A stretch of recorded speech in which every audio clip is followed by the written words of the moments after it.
travailleur du ministère de l'Agriculture, de l'Élevage et de la Pêche. Donc, deuxième partie, donc des réponses aux préoccupations des travailleurs lors des tournées de sensibilisation. Réponse à certaines préoccupations donc, qui méritent des clarifications. Le statut conventionné des agents des ATDA, quand et comment.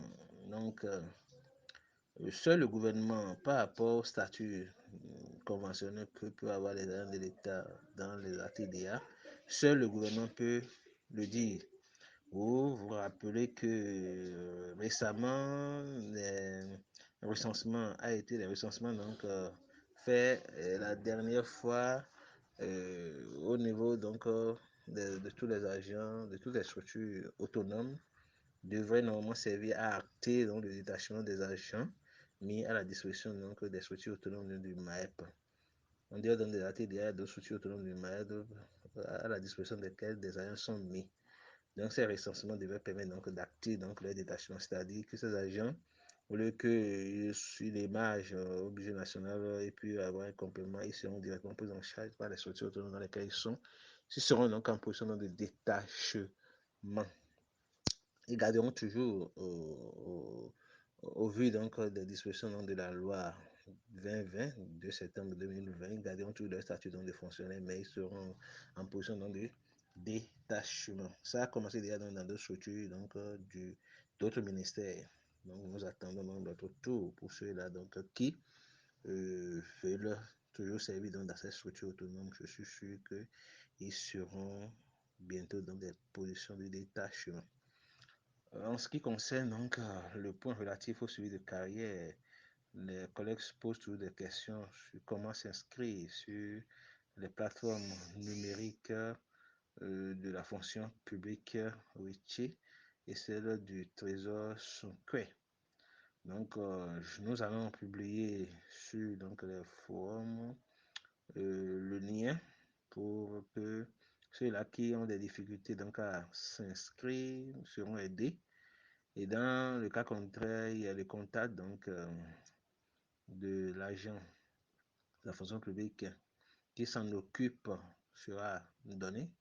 Et sauf que cet agent ne reçoit pas des messages audio, mais c'est des messages clés précis et pour poser dans des questions précises et souvent les réponses sont données. Voilà ce que nous pouvons dire donc à ce niveau. En ce qui concerne les explications sur les terminologies de mise en disponibilité, de mise à disposition et d'être en de détachement, nous pouvons donc dire que la disponibilité, donc la position du fonctionnaire qui est placé hors de son administration ou service d'origine, cesse de bénéficier dans cette position de tous ses droits à l'avancement et à la retraite. Donc, la mise à disponibilité, c'est pour le dire, c'est que vous mettez fin à votre fonction, c'est-à-dire que vous coupez donc toute relation de lien avec donc l'administration, avec la fonction publique, pendant une période donc donnée. Et au cours donc, de cette période, vous n'évoluez plus, vous n'avancez plus. De toute façon, vous êtes comme n'ayant jamais donc dans des relations de contractuelles avec donc la fonction avec l'État.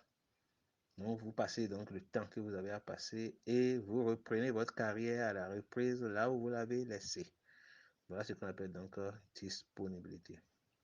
Ce qui concerne donc le détachement, c'est la position du fonctionnaire de l'État qui, placé fonctionnaire de l'État aujourd'hui, c'est aussi valable pour les contracteurs de l'État. Donc placé hors de son administration d'origine, continue de bénéficier donc des droits à l'avancement et à la retraite prévus par les statuts particuliers donc, de son corps d'origine, mais se trouve soumis à l'ensemble des règles propres aux organismes concernés pour ce qui est de ses fonctions. C'est-à-dire que quand vous êtes en détachement, vous êtes soumis donc aux règles de fonctionnement de la société dans laquelle vous êtes, qui vous a accueilli. Supposons que vous êtes un agent de l'État, vous étiez donc dans une DDAP et vous êtes détaché pour aller donc dans une ATDA. Ce n'est pas dans leur forme actuelle, non, puisque actuellement, les ATDA, ils ont l'autonomie, ils n'ont pas encore une convention collective ou bien l'accord d'établissement pour fonctionner comme ce que je suis en train de dire. Mais je donne juste l'image. Je vais parler donc de l'INRAP qui a déjà un accord d'établissement. Vous quittez, vous allez là-bas et vous êtes en détachement. Parce que je dis, aujourd'hui, il y a beaucoup d'agents, l'INRAB, qui sont qui sont juste mis à disposition. Je reviendrai donc sur cette thématique-là. Donc, quand vous allez là-bas, vous êtes soumis aux règles donc, de fonctionnement donc, de l'Institut de l'INRAB. Vous ne vous voyez plus dans la position de fonctionnaire, quand bien même vous gardez tout votre statut, mais vous êtes en détachement, c'est-à-dire qu'on vous applique toutes les règles qui régissent donc le fonctionnement dans l'institut. Cet institut donc fonctionnant comme une entreprise donc publique, vous fonctionnez avec comme un agent qui travaille dans une entreprise publique avec tout ce qui, avec toutes les règles ou bien tous les devoirs. Parce qu'il y a un règlement intérieur, tout cela que vous devez respecter. Voilà. Donc, ce qu'on appelle donc détachement.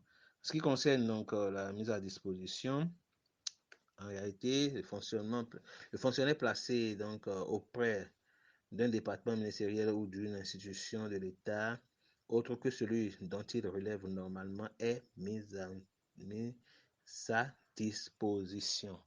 Là, vous continuez toujours pas garder votre statut et vous êtes régi toujours donc par la loi 2015, c'est-à-dire qui est le statut donc de l'agent de l'État.